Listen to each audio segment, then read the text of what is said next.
The Coast to Coast Entertainment Network would like to thank their proud sponsors for their support of C2C programming. Beside Me Bracelets, Suzanne's Paparazzi Jewelry, Reaper Apparel Company, and Good Day Embroidery. The Elite Draft League would like to thank the following premier sponsors for their support of the inaugural 2024 EDL season: Craft Coast Brewery and Taco Stand, Play It Again Sports Scripps Mira Mesa, The Answer's Yes, and Roller Dad News.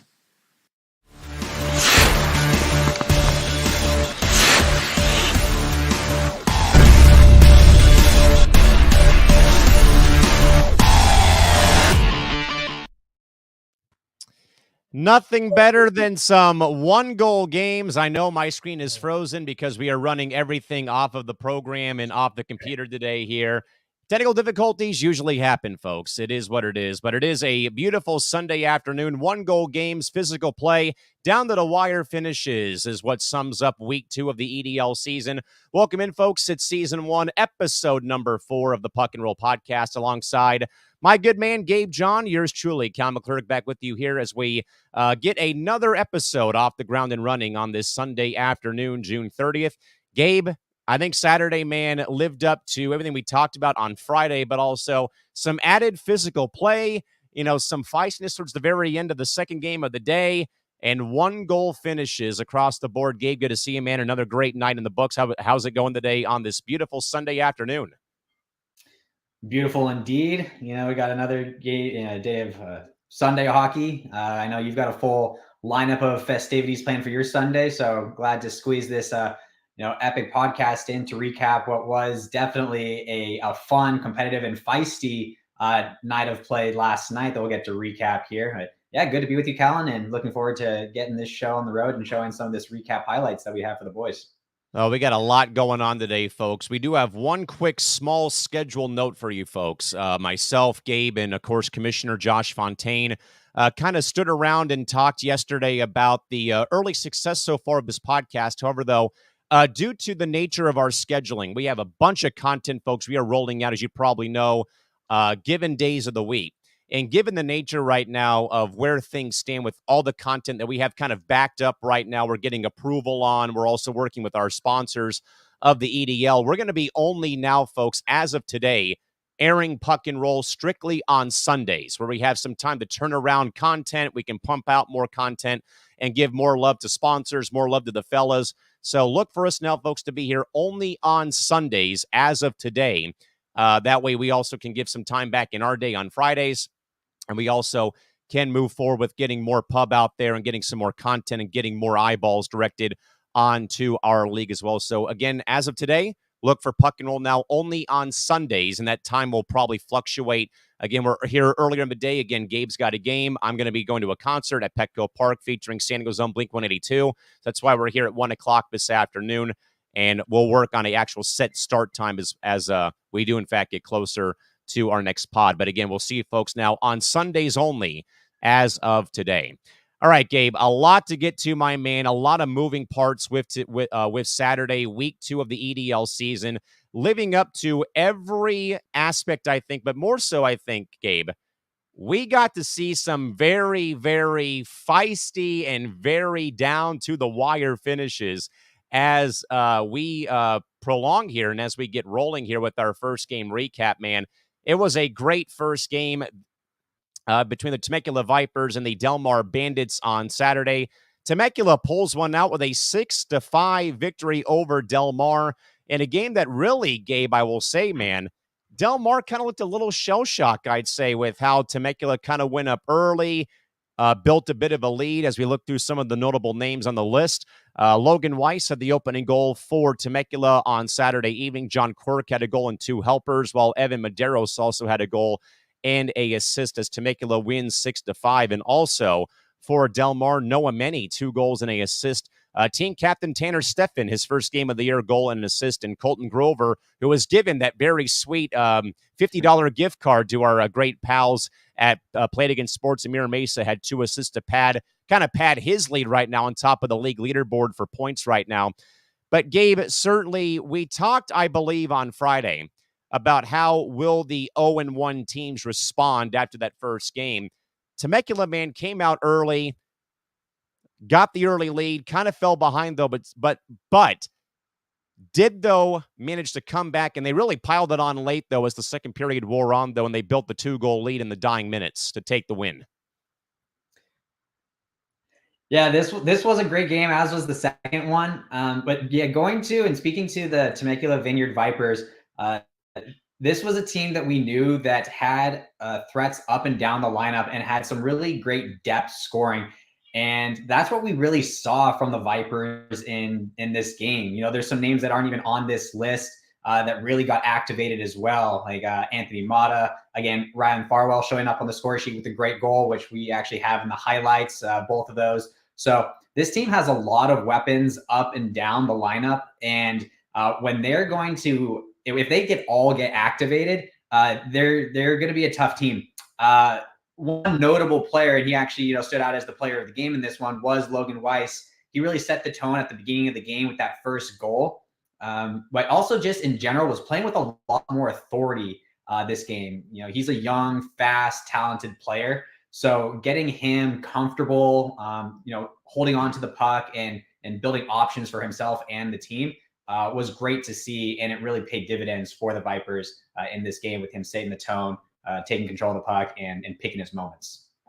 Yeah, Logan Weiss had the opening goal about just over 4 minutes into the first period, and then John Quirk, who's on the score sheet a couple of times here, made it a 2-0 lead for Temecula. Then Del Mar came right back, though, Gabe, with 3 straight goals to round out the first period, including a power play tally from Jake Pribble, who we know, man, he actually went bar and out earlier in that sequence before he gave them the lead, or that may have been later in the contest, though. But Jake had one chance that would have tied the game very late, rang the yarn and went out, though. But still, Del Mar took a 3-2 lead into the intermission. Then Temecula went bang and bang, back-to-back goals about 4, 5, 6 minutes in to go up 4-3. Del Mar tied the game once more. But then Rylan Farwell, man, who he has had a couple of big clutch goals for Temecula, one last week and now as well, Gabe, here now that turns out to be the game-winning goal with them going up 5-4 before Anthony Mata closes out their scoring to give them the 2-goal lead.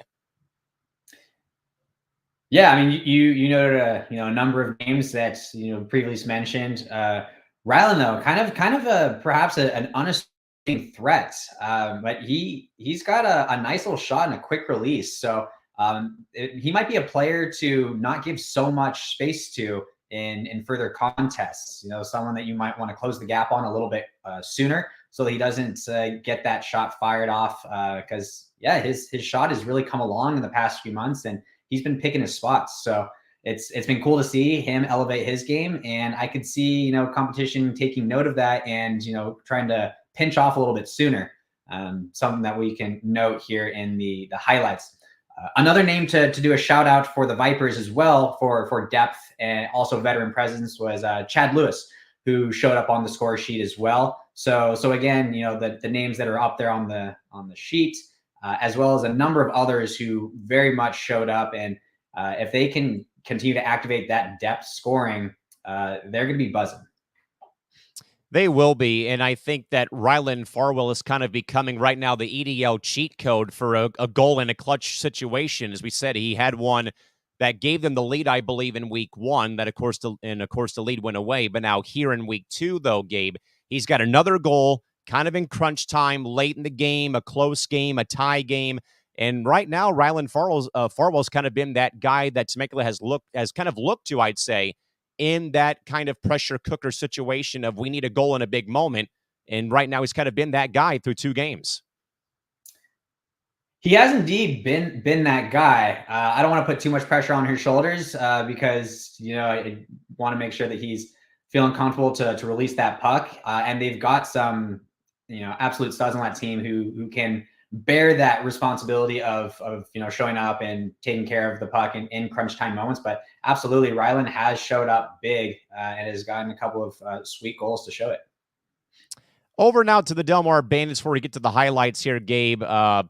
A little bit of a rough one for Del Mar regarding falling behind early, getting back in the game, but they really weren't able to capitalize a couple of times. As I mentioned earlier, Jake Pribble rings the iron, with a very great shot from deep in the Temecula zone. It goes bar out and wide, and just could not really find much late in the game, though they were in this game all the way through. But I think, though, kind of falling behind a little bit early. Chuck Baldwin also inactive for this game as well here in week 2. I don't want to say the chemistry was off, but certainly did look like, though, that the scoring prowess was not quite there for this contest. Well, we knew Chuck Baldwin not being there was going to be an offensive firepower piece missing. And of course, for the folks listening, he was always slated to be a sub player. So the Bandits won't be counting on him on a game in, game out basis. So they're going to have to, find ways to, continue scoring at high volumes to keep up with these other teams. But I think the Bandits were a little bit stunned, perhaps on their heels a little bit. But the Vipers came out much stronger than they did last game, much more cohesive, crisper passing. So they were definitely flying. But the Bandits gave them a tough go for sure. Another person with some clutch goals, Noah Meni out there, who kind of put a halt to the Vipers' forward momentum with a nice goal to get them on the board. I believe it was the first goal of the Bandits' play was Noah Meni. Yeah, so he came up with a big momentum swinging goal that gave them a little bit of life. But ultimately, I thought the Del Mar Bandits played well. Maybe a little bit too much on their heels, especially in the defensive zone. We know that these Vipers can shoot. Might be one of their strongest overall team assets is just their ability to fire the puck. So perhaps just a little bit too much space in the offensive zone for those players to get a shot off. Something to look for in future games. But yeah, the Bandits now 1-1. Something to keep their momentum going into Game 3. Some things to work on. But ultimately, I think they played pretty well. They cut off some of that space that they were allowing them in the offensive zone. They'll be okay. And with that in mind, after Saturday, it's a 4-way tie for first place because everybody is 1-1 with 2 points in the standings. Let's now, Gabe, segue to the highlight footage from our first game of the day. And we'll have Gabe kind of take the floor here for a bit with these highlights. So Curtis came up huge in the beginning of the game with a couple of breakaway saves. You can see Keith Gurr there was out all on his own and Curtis coming up big. That would have been the first goal of the game. So that was huge. And Curtis stopped a couple of breakaways at the beginning to set the tone for his team and not put them in a deficit right off the bat. So that was nice. Kudos to Curtis. Let's roll forward.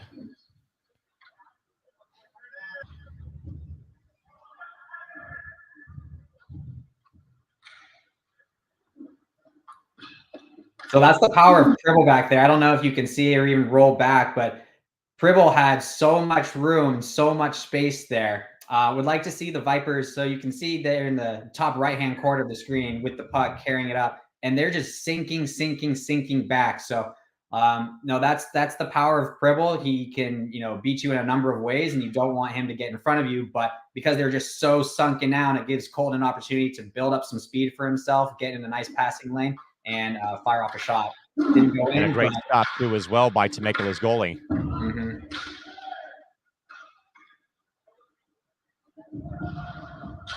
So, yeah, another opportunity for the Bandits just down. Big save.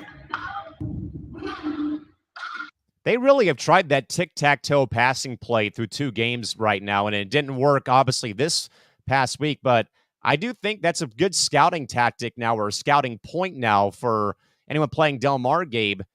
Expect that tic-tac-toe pass to come their way. Expect that, and also, yeah, they're going to want to activate their D. They usually have Colton in the back end. They've got Pribble in the back end, so they're going to want to activate those players in the odd man rush whenever they can. So definitely something to be looking out for. This was Noah's big goal, big unassisted goal to kind of change the momentum a little bit here in the game. So counting on Noah to come up with those big goals as well. Big goal for the Bandits.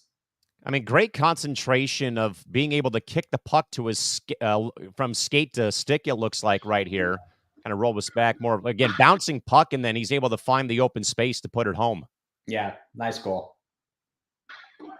That was the first goal of the game for Del Mar. As we hear the thud of the frustration from the Temecula defense. Tanner with a nice breakaway goal. Curtis, my man, Curtis, goalie, did stop a number of breakaways. That wasn't one of them, but he did hold his own, and especially in the beginning of this game. This is a power play opportunity, and the Bandits were just going full-out shoot mode. They were a shoot-first power play, and it paid off for them Right there. Yeah, they took a shoot-first mentality on their power play, and it paid off. Yeah, they were very aggressive with their power play approach, and they were one pass, shoot. Mm-hmm. And then we saw just a little prior before the goal by Pribble, it was another similar play to Menny's first goal where it like bounces back to him, and he's able to regather and put another shot towards goal. Yeah, I mean, they obviously drew up the shoot first power play. That was the scheme.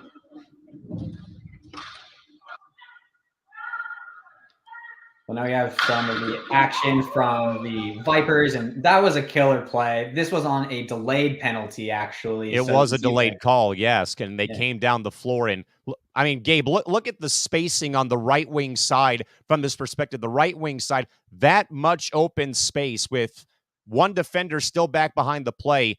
Excellent job by Temecula being able to exploit that to their advantage coming down the side here. Yeah, great pass and great release and shot from Evan Midros. Boom. Oh, that was a absolute screamer one-timer. Like, that thing was barely on his stick. I mean, just where it's frozen right now on the screen, it was like bang and then bang, and that thing went top shelf. Just a bang top shelfer right there from Midros. Yeah, that was sweet. I don't know what was better, the shot or the pass coming down the left wing side, drawing everybody to that side of the rink to have that open shooter. Yeah, shout out to John Quirk for that pass. He was on the score sheet a number of times in this game. And yeah, he got to the dirty areas for a nice grimy goal and a couple of assists. So that was one of them right there. You got to give a little bit of love to Aiden Barty. Poor dude took a puck right to the noggin really early in this game and shook it off and still played very well for Del Mar. And again, don't let the scoreboard fool you, please. Let's see what else we can roll back here or roll forward with the game one highlights here.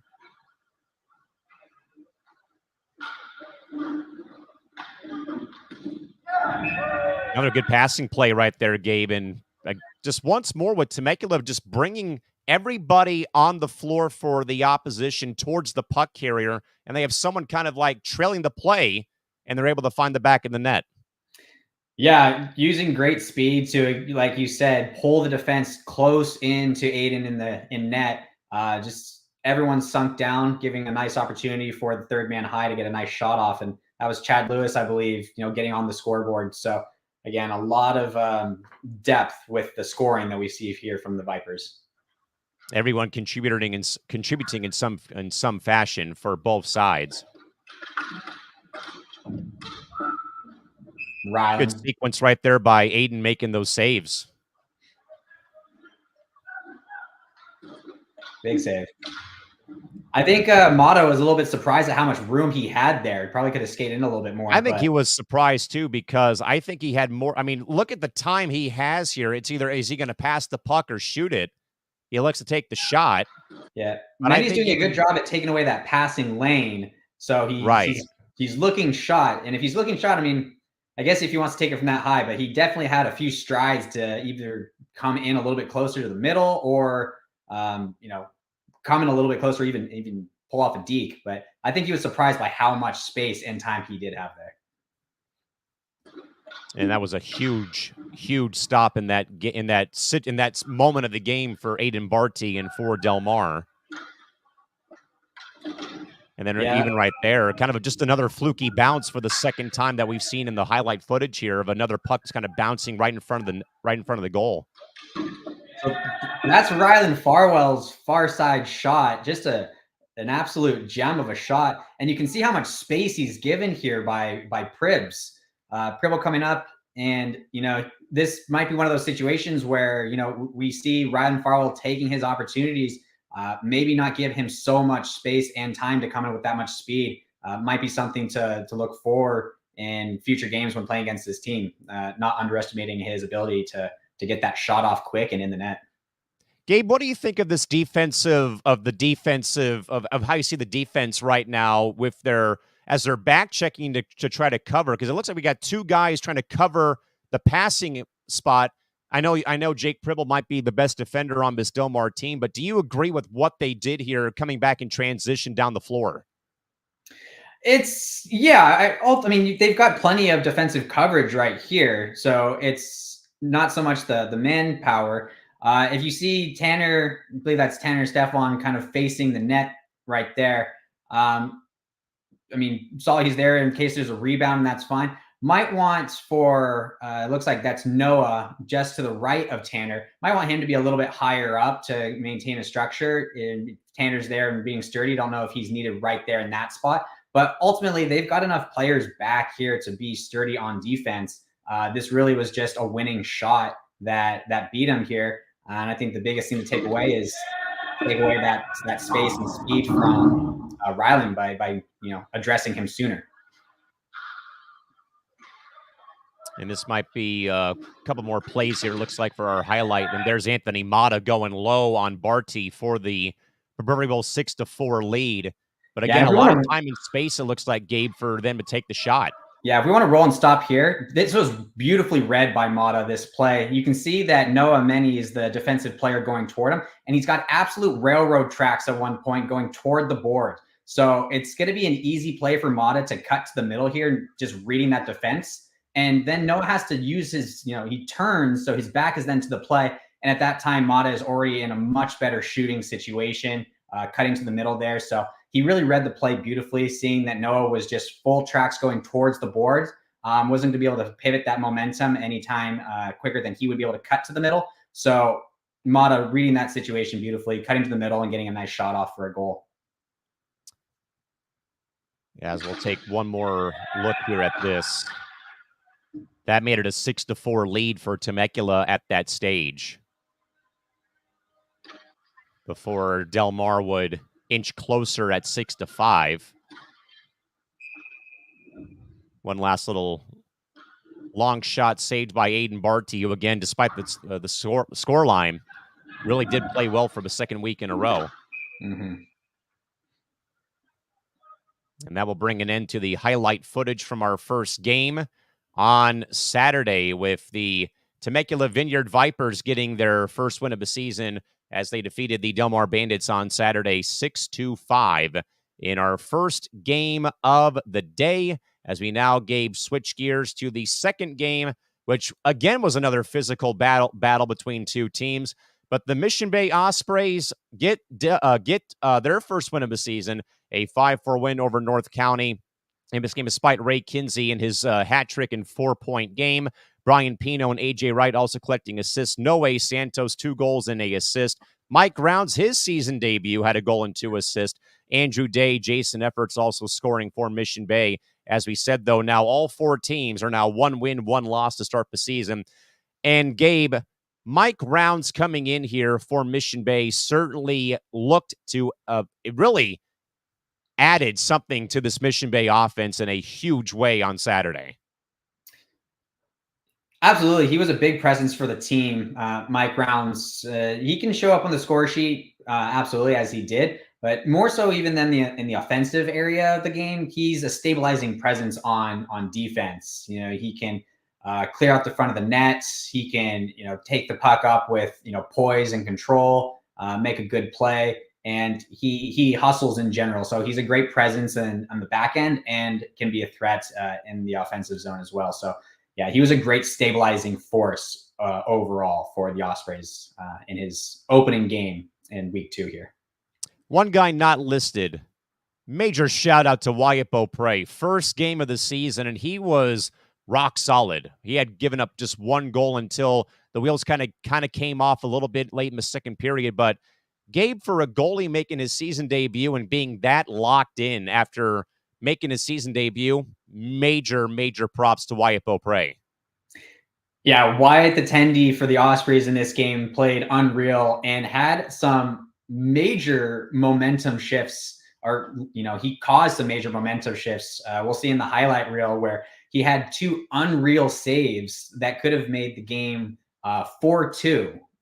But instead, he made two unreal saves. The Ospreys took it down the other way and got their fifth tally of the night. So it went from what could have potentially been a 4-2 game to a 5-1 game, and that ultimately ended up being the game-winning goal there. So Wyatt came up huge time and time again throughout the night. And then at one point, the Surfers actually had a three-man advantage because they pulled the goalie. But they had Ospreys committed two penalties back-to-back that put the Surfers up, a two-man advantage, with just a couple minutes remaining. They elected to pull their tendy at that time. So they had 5 skaters on the rink to the Ospreys 2. And Wyatt continued to come up with big saves. The Surfers did end up getting a couple goals in that man advantage span, but Wyatt was absolutely huge and did come up with some critical saves at critical times. Yeah, and also for North County, no Reed Kinsey this week, who was the week 1 hero for North County with his 2 goals in the dying minutes of the first game. He was away at the NHL draft with a couple of prospects he had helped coach here locally that were at the NHL draft in Vegas. But still, though, even without Reed Kinsey, though, there is the other Kinsey brother of Ray who had the hat trick, maybe a 4th goal that got waved off by the referee crew as well. I know that that was a big talking point of controversy, in a fun way after we concluded the games on Saturday. But again, Ray Kinsey, 3 goals and an assist, and then Brian Pino and AJ Wright with a 1 assist each as well. But mainly though, Gabe, Ray Kinsey stepping up though with Reed being out with his 3 goals. But I think though not full blown, not fully deflating, but I think a little tough though for North County to go up 1-0, then give up 5 unanswered goals though. Yeah, that's definitely you never want to see 5 unanswered goals. That was definitely tough. And this was one game where both teams ended up taking their timeouts at one point throughout the evening. So this was a contentious, tight-fought game. Ultimately, despite at one point being 5-1, this goes to show how hard the Surfers ended up scrapping at the end. Led a lot by the strong-willed effort of Ray Kinsey. But we knew going into this game that if the Surfers could control the play, that that would give them their advantage. But that's not how this game played out. It was a wily one. It sometimes plays into Ray's flavor. We know that he can be very fiery, and he sure was. He had a number of opportunities to score even more goals. But there was not a time where the Surfers really, outside of their power play, were controlling the game. It was very fast paced up and down the rink, back and forth. So we knew going in if this was a run and gun matchup that it was going to be a coin toss, and that's ultimately what it ended up being. I kind of noticed that though when Mission Bay went up, 4-5-1, they kind of began not quite sitting back, but they were more running out the clock, kind of, maintaining possession and kind of, just kind of wearing down North County as this game did wear on. And, Gabe, we did allude to it a little bit in the open about how week 2, though, the physical play kind of ramped it up. We had more board battles in the corners. We had a, end of game minor scuffle in a good way, break out at the very end of the second game. And you definitely kind of saw, not the tension rise, but you definitely did see more of the physical play come to the forefront on Saturday, as we were saying, some more, body contact was being made, battles in the corner for loose pucks. Again, we saw the highlight of Jake Pribble, launching, a player's stick halfway down the rink, just not out of frustration, but just getting it off of his body, basically. But maybe Gabe kind of talk a bit about how the physical play really kind of came to the forefront on Saturday, as now, again, 2 games in 2 weeks into the season now, where things have ratcheted up just a little bit now after 2 games. Well, Callan, it's not ice hockey, but it's not soccer either. So it's a physical game, and it's an emotional one. And I wouldn't say that, Pribble, sky highing someone else's stick wasn't out of frustration, it's Good point. an Could be. emotional game. Yeah, it's an emotional game. And I personally love to see it. You love to see people putting emotion into their game. And as long as they can control it and use it to their advantage, that emotion can fuel, competitors and teams to great things and elevates not only the on ring game, but just the general emotion that is felt around the rink as well to bring fans and others into it. So using the body out there effectively, using it to slow down players, to disrupt plays, and to swing momentum. We're all for it. Oh, yeah, we're all for it. And if anyone's wondering, after the game was over, the two guys who were involved in the scrap, they made up for it and all that. So nothing seriously boiled over, but he definitely wants some emotion in the game, that is for sure. With that, Gabe, let's get now to the highlights of our second game between North County and Mission Bay. Let's get this thing started here. Commissioner Fontaine gave 5 whole minutes here. Yeah. Mission Bay getting on the board with a nice little right in front of the net chip. That made it a about defensive coverage, that's not what you want to see. You see all three of those players huddled right around the net. So that just gives way too much space for that third man high. Ended up being a great save by Bryce, but that's a little bit too far collapsed to be a supportive structure there defensively. Too much space. Yeah, that is way too much room coming down Broadway, but Bryce with the big save right there. Ooh. And this is a funny one. There, the surfers were saying no goal, and this isn't the show, so this is not a reviewable play. The refs on the ice make the call. No video review at this time, but it does look perhaps like this is straight off the glove. They may have had a point here. I do not know if that went from glove to stick to make that a legitimate goal. Can we slow it down? You know what? I have the power to do a slow-mo replay at 0.25 speed. So let's see if we can see anything here. Into the mitt. Does that go off the skate though as well, and then across the goal line? That is tough. Maybe he dropped it right off, and it went off the top of his shaft, which would make that legit. But let's see one more time. Boom. Definitely in the mitt. Okay, definitely in the glove here. Now it looks like he's trying to put the puck down. And by the way, for those wondering, that would be allowed. So where's the puck? It would be allowed. But now though, Gabe, is where it gets even more not controversial, but confusing, because it looks like I can see the puck against the skate of the attacking player before it goes across the line here. But it's just so hard to tell, though, even rolling it back, it's in slow-mo speed.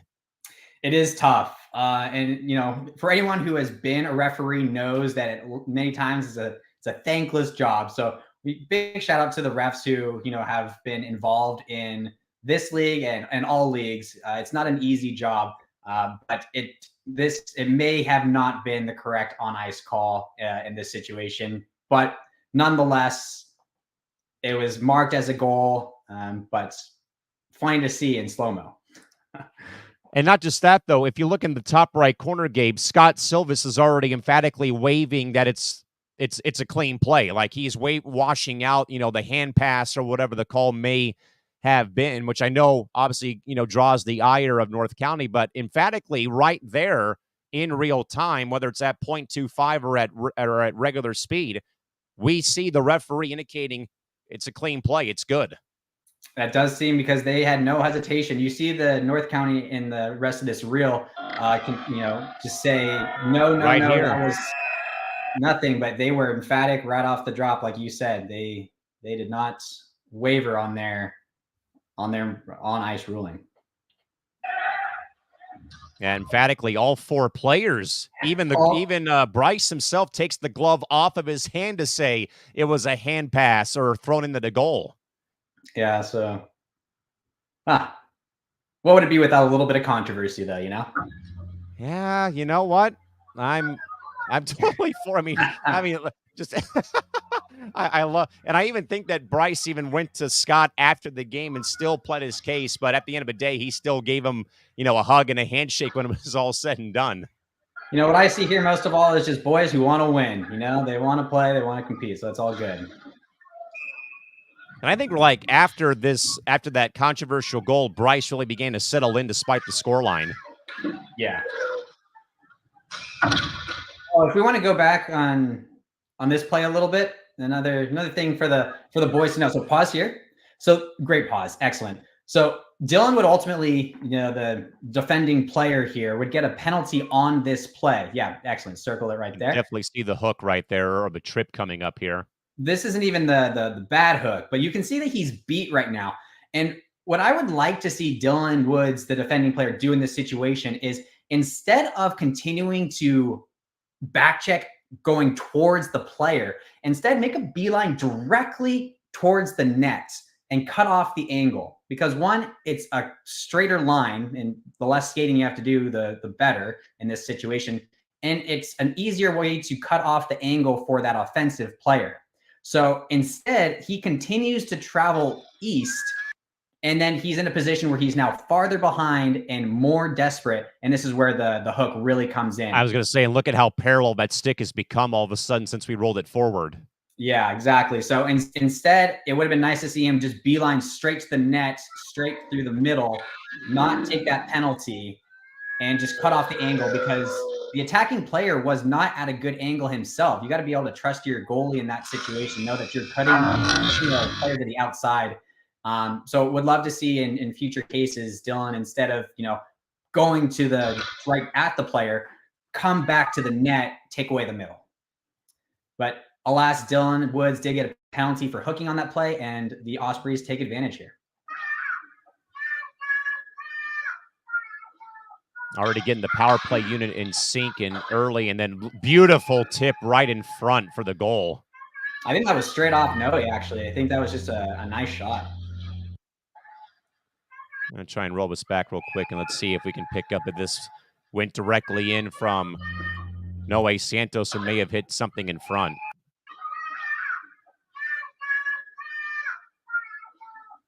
Yeah, Ospreys power play. Yeah, it looked like it was tipped in on that one, but I could be wrong, though, because it just happened so quickly. What does the score sheet say? I have that one for Santos, so that was literally right in. Noe with another burst of speed.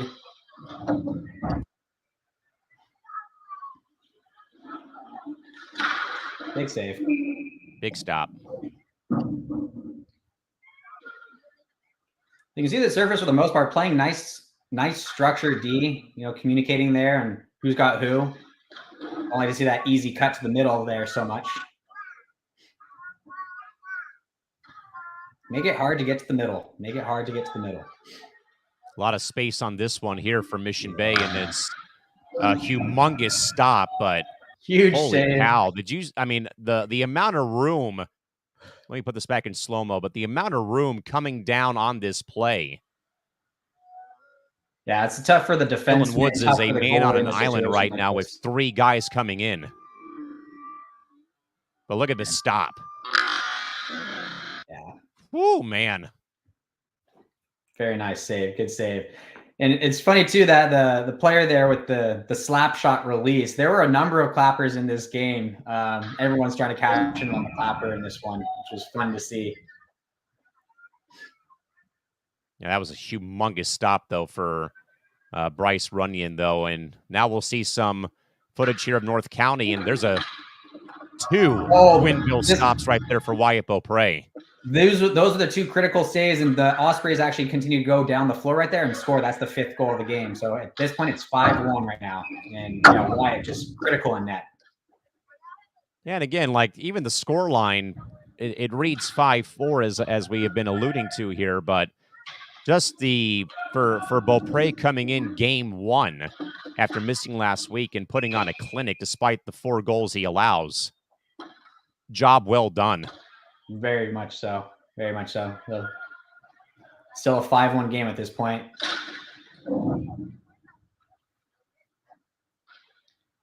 Soon you'll start to see the feistiness of Dylan Woods come into play, as well as Ray Kinsey. Oh, another clap bomb, cashing in on the clapper game.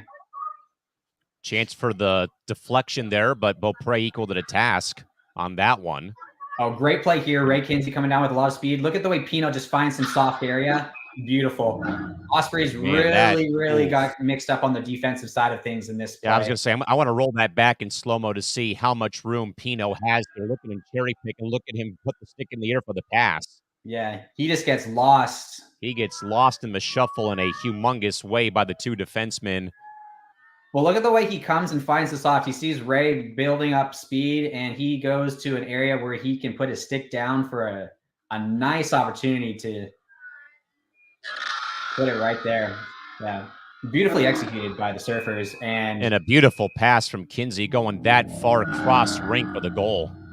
Absolutely. It's a beautiful play. For the Ospreys, you want to make sure that the player doesn't get lost behind your defensive line like that.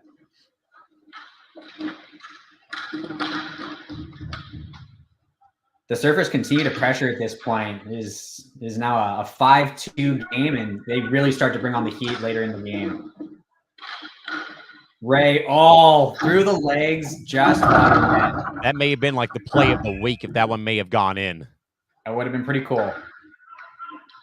So now, Gabe, we get to the gray area now for Mission Bay having to kill off this two-man disadvantage on with the goalie now being pulled in the top of the screen.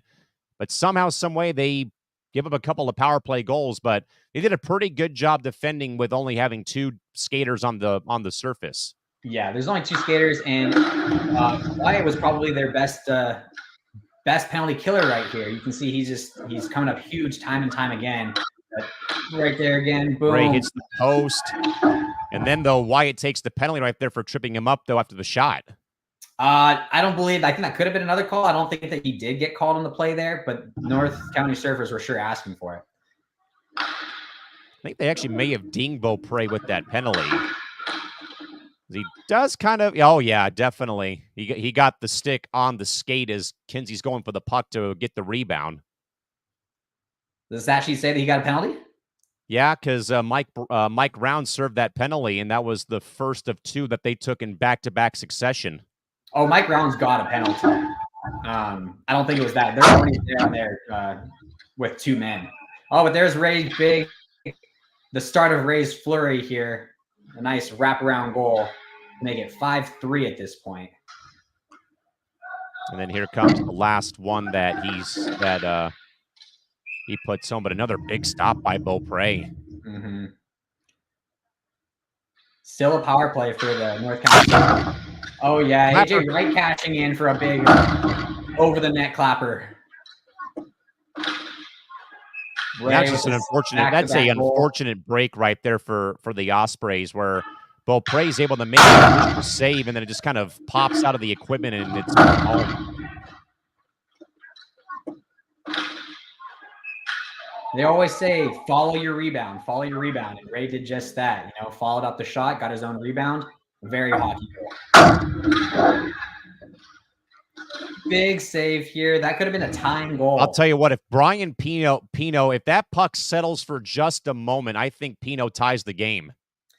But that puck kind of bounces on him. Let's roll this in slow motion. I think this puck kind of either bounces or he just kind of whiffs on it just a little bit at the worst possible moment. It looks pretty flat. It looked flat, but as soon as it kind of hit the stick, it kind of like fluttered back up into a knuckle position, it looked like. Yeah, it did flutter on him, but Pino's going to want that back. He that is the opportunity to tie up the game. He's right there. Scoring chances. See the frustration too. Yeah. Yeah, he wants that one back, but clapper. Oh, there's Pino really cashing in for his over the net clapper. Nice, 10 feet wide, 3 feet high. Oh my. Oh, and there's the scruff down low. Oh, there's the scruff. So if we roll that back, we see Mike Rounds really being active in the net, pushing Woods out of the play. Legally, he legally does so, other than maybe the stick getting up near the face. I mean, I guess that could have been interference. The puck is nowhere But I near believe, them. though, that the referee in that area was going to call rounds for a penalty until the clock ran out. Yeah. Either way, though, Dylan gets pushed out of the way and he retaliates with his stick, and Mike Rounds does not take any of that lightly. He pushes him and continues the force. So this is the scuffle that we were talking about, ladies and gentlemen. And like people have said, shout out to Chris for this great line. Hockey is a game of violent gentlemen. So even as the emotions run high here, immediately after the handshake, they hugged and made up. So it was, it was a lot of emotions right there. I think definitely a penalty could have been called on Mike Rounds for interference. He pushed him like 10 feet. I think they want to challenge the call, Gabe, regarding that goal. And I hate to say it, but we have the visual evidence on that, and we were able to roll it back in 0.25 slow motion. I'm actually not sure which one Ray's talking about. No, I'm probably guessing. No. Here's the thing, though, Ray. If you're asking about the play at the end, I mean, the clock ran out, but I do probably would assume, though, he's talking about the goal that we had rolled back and talked about, though, Gabe, of the puck being in the hand of the attacking player, trying to put it down to use the stick, though. But, is it off the skate? Is it thrown in the net? Is it off of the goalie stick? Again, there's really no clear angle that we obviously have, but I definitely, though, can vouch for why was there no call on that play. But at the end of the day, we don't have we don't have VAR, sadly, like they do over in European soccer, or a challenge system right now in our league. Yeah, and one of the best things about life is that we're the version of life that gets to experience itself, which is pretty cool. And with that comes human error. So the call on the ice was what it was, and you got to keep on going, roll with the punches. But if Ray chimes in here again to clarify if that wasn't in case what he's talking about, we'll be able to rebuttal. But yeah, that was a tough call to the goal from the mitt to the stick maybe.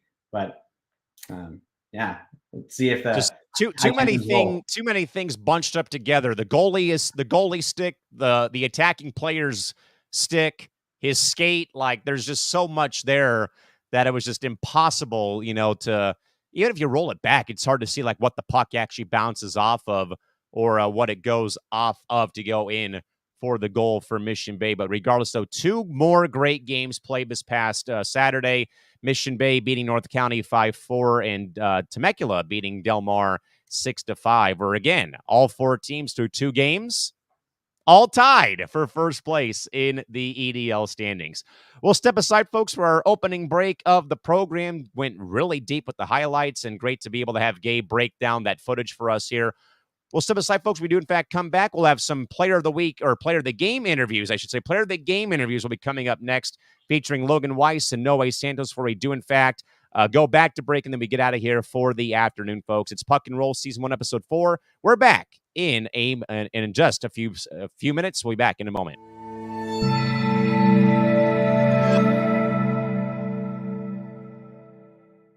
The Elite Draft League would like to thank the following sponsors for their support of the inaugural 2024 EDL season.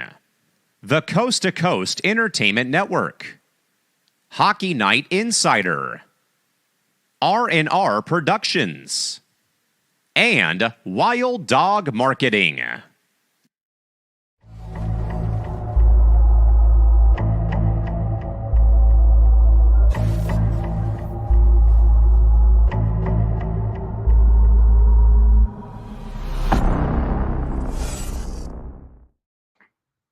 All right, we are about ready to close up shop for the day on a earlier episode of Season 1, Episode 4 for the Puck and Roll podcast. Back alongside Gabe, John, Callan, McClurg, back with you here, recapping a very exciting and physical play-filled Week 2 of the EDL season. Let's now, folks, shift gears and get over to our Player of the Game interviews that, of course, Gabe flagged down both Logan Weiss and Noe Santos for their thoughts. Let's first, Gabe, hear from Mr. Weiss after Temecula got win number 1 of the year over Del Mar 6-5 on Saturday. Logan, nice back and forth game there, big win. I feel like you really set the tone out there with your first goal. So walk us through that play and how you got that first tally. I think it was a breakout pass up from the D. Just kind of took it, cut back to the middle, snipe top right. It's pretty good. It's fun. It looked good from the benches too. Okay? Thank you. Top right. So Yeah. is that one of your go-to spots? Yeah, I would say so. I'm a righty, so I just kind of shoot far side, Okay, I'm on the left side. Don't want to give too many secrets away, but Yeah. it felt like you were playing with a lot more authority out there today versus last week. Did you feel better out there with the boys? Oh, yeah. Last week I was pretty sick. I just got like a really bad sunburn last week, so coming back from that, it was pretty good. I had a lot of fun tonight, Yeah, you were wheeling out there. That's why Thank you wanted to call you out as player of the game. Thank So, sunburn last week, is that you got to watch out for that kind of thing in San Diego. You can't get too much sun and then play hockey. Exactly, exactly. And your hockey is not even done tonight. You're going to... I'm going to Corona right now. I got 2 more games tonight. Okay. Yeah. Not sure what, but you're ready to wheel. I'm not sure what tournament it is, but it's a tournament, and I got to go get ready for that. So very nice. Yeah. So I don't want to keep you too much longer, but just one last question. Your game looked like you had a lot more authority, but how do you feel as a team coming into this game? Do you feel like you had a little more cohesion, a little more chemistry with this one? Yeah, I do. We had a good sub tonight, and he was a good defensive sub. I think that really helped us out. And team-wise, we were pretty locked, so it was good. It was good. I think we were ready as a team. Right on. Well, it must feel good to get that game going. You have now the 1-1 record, so back to even keel and ready to rip for the game 3. I'm ready. Okay, right on, man. Glad I wasn't the only one pulling triple duty on Saturday. Good to hear Logan Weiss drop by and chat with Gabe John after the game on Saturday. And I do agree, though, Gabe, that Logan is so right, though. Temecula really had more bite to their game on Saturday. I don't know if it was them adding in John Goudier, who he was mentioning as the new defenseman who came in and played for Temecula again. Matt Hamilton still out right now for the Vineyard Vipers. But I do, Gabe, agree with Logan's sentiment.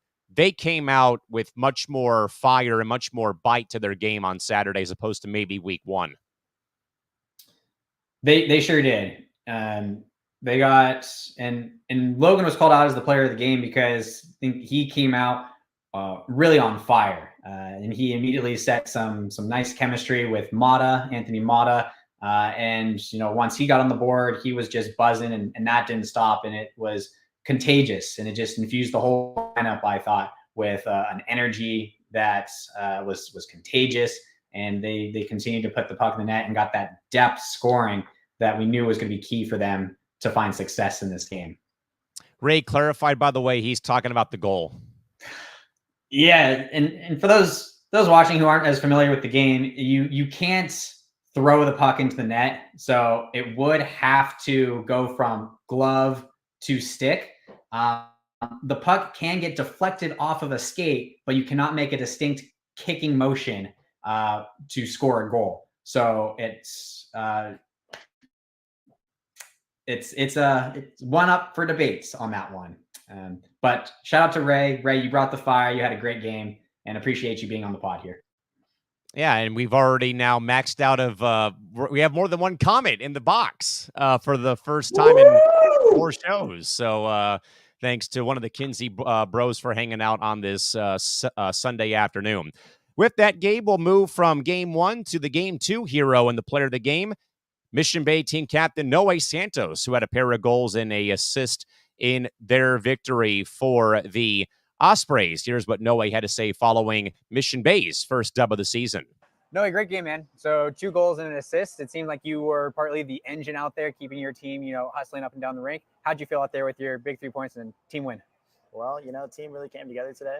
Boys had a good start, had a really good forecheck, and got pucks deep. You did. Were you listening to the podcast? It sounded like you might have listened to the game plan on taking away their space. It seemed like you did that really well this game and taking away their space and giving your team more time with the puck. Found out a little bit more about my players on my team. Might not have seen all my players play before, so figured out where they're more comfortable at, put the whole team where they needed to be, and came together as a unit. Okay, so you made some adjustments out there to get a little bit more aggressive on the forecheck and take away? Sure. Yeah, and Wyatt also played really well today. He had a really nice couple stops that led to goals for us. That really helped with the swing, especially in hockey. You need that. Absolutely. I saw those 2 amazing saves that went right down for your second goal of the game that made it 5-1. So that could have been 4-2 the other way and ended up being a 5-1, swing. So it was nice. Tremendous job by him tonight. Yeah. Terrific. you faced a little bit of adversity too with them coming back, some untimely penalties at the end of the game. How do you, gain that composure and, regain structure when you're facing that kinds of adversity? How do you build that resilience? You got to tell the boys to take a deep breath. That's the biggest thing. A lot of people panic in that kind of situation. They played really well. They found a way to get behind us in the power play, and they got good shots off, but we ended up just enough at the end there. Very nice. So timely timeout. Who called that on the bench? Yeah, that was me. Yeah. Very good. Yeah. So I thought so. So yeah, leading the squad both with energy on the rink and also some timely timeouts. So very nice job, and we look forward to seeing next game. Awesome. Appreciate it. Thank you. Thank you. I agree with Noe, and I also agree with Logan about getting another player in the lineup in some capacity. As we said, John Goudier filling in for Temecula. Mike Rounds coming back, though, for Noe and the Ospreys, though, really added another dimension, Gabe, to either their defensive formations or even more so, it added something to their offensive firepower and their offensive attack. Yeah, and they also just had one more body than the North County Surfers.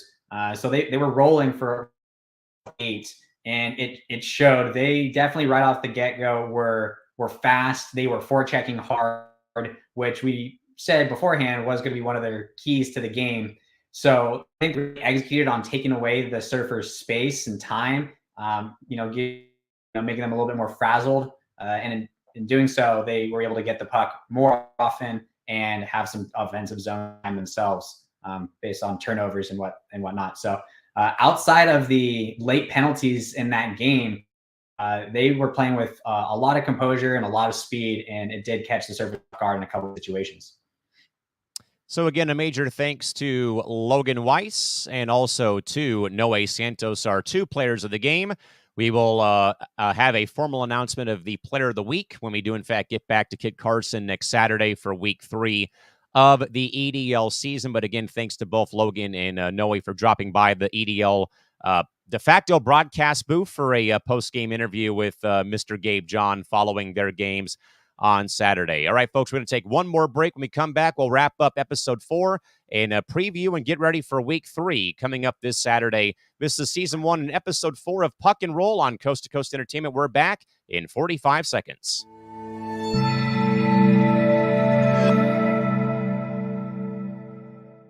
The Elite Draft League would like to thank the following sponsors for their support of the inaugural 2024 EDL season. Hot Hockey, Biscuit Balm, the North American Roller Hockey Championships, the Roller Hockey Alliance, and Dangle Dojo.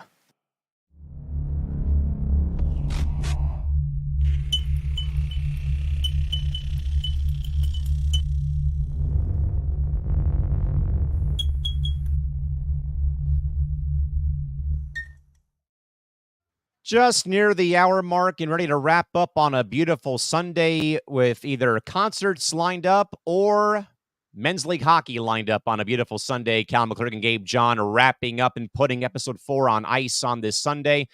Well, Gabe, again, man, we had 2 great games on Saturday. Great to also break down, go further in depth with the game highlights here today.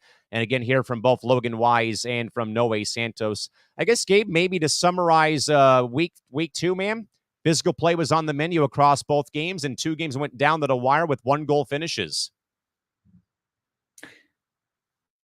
Love to see the parity. We love to see the parity. We love to see all teams now with a 1-1 record.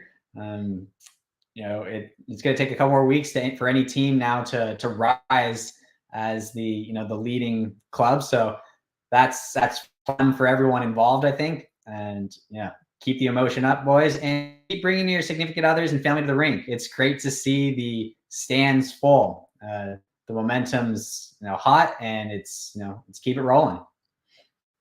Yeah, let's keep it rolling. Again, we had another great turnout on Saturday at Kit Carson Park. So if you folks want to come join us, we're back for week 3 this upcoming Saturday, 2 days after the 4th of July holiday.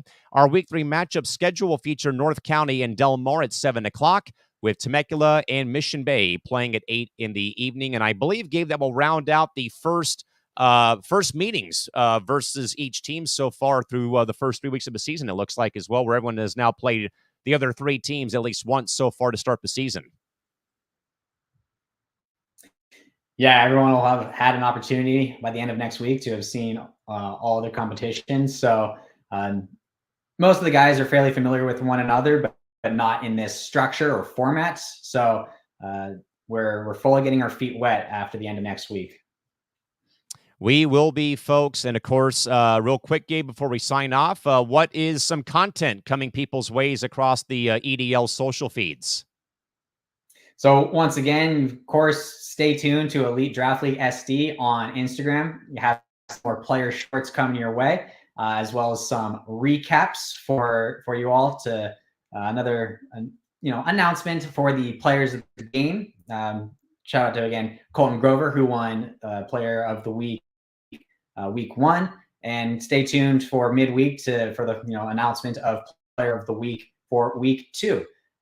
As well, coming out this week, we will be showcasing our partnership with Hot Hockey with an interview with Brian over there at H3, and you'll be expecting that as well to come out on our website. So between this podcast coming every Sunday, our Instagram and website, which is elitedraftleaguesd.com, you can stay up on all the content coming your way to stay up and tuned with the league as we keep it going.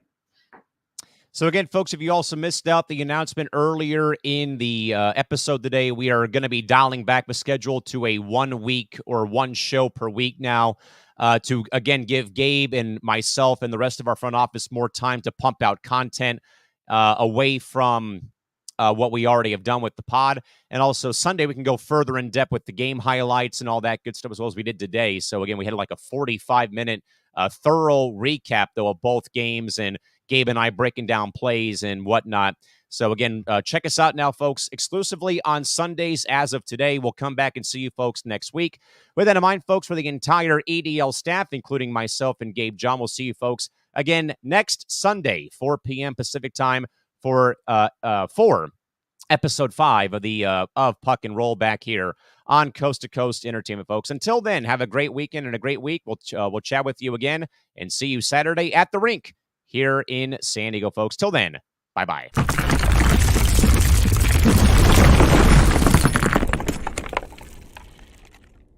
The Elite Draft League would once again like to thank the following sponsors for their unwavering support of the inaugural 2024 EDL season. Craft Coast Brewery and Taco Stand. Play It Again Sports, Scripps Mira Mesa. The Answer's Yes. Roller Dad News. The Coast to Coast Entertainment Network. Hockey Night Insider. R&R Productions. Wild Dog Marketing. H3 Hockey. Biscuit Balm. The North American Roller Hockey Championships. The Roller Hockey Alliance. And Dangle Dojo. The Coast to Coast Entertainment Network would like to thank their proud sponsors for their support of C2C programming. Beside Me Bracelets. Suzanne's Paparazzi Jewelry. Reaper Apparel Company. And Good Day Embroidery.